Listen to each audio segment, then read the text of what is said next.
human life. And now here I am, speaking at the Republican National Convention.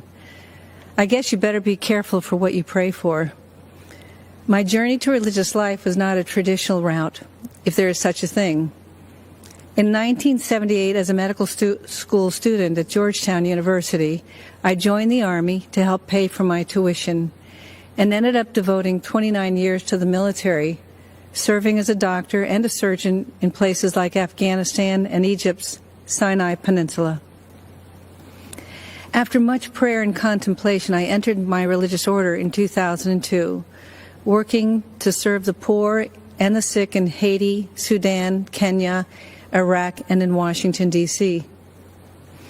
Humility is at the foundation of our order, which makes it very difficult to talk about myself. But I can speak about my experience working for those fleeing war-torn and impoverished countries all around the world. Those refugees all share a common experience. They have been all marginalized, viewed as insignificant, powerless, and voiceless.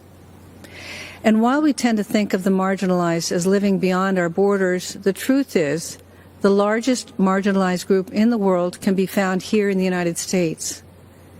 They are the unborn.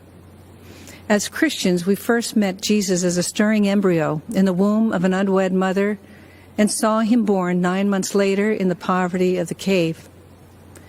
It's no coincidence that Jesus stood up for what was just and was ultimately crucified because what he said wasn't politically correct or fashionable.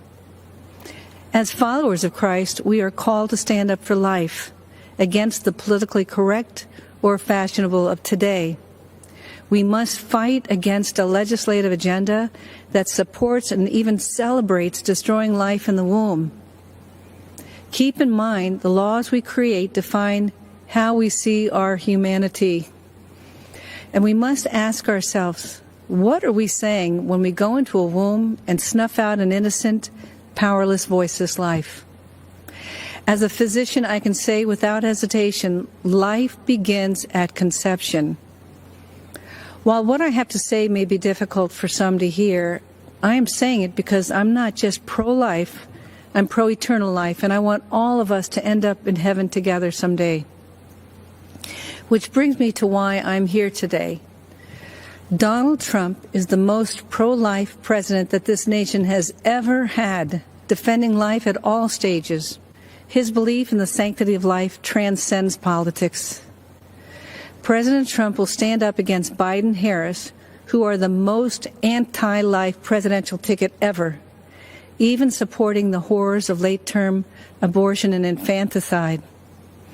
Because of his courage and conviction, President Trump has earned the support of America's pro-life community. Moreover, he has a nationwide of religious standing behind him.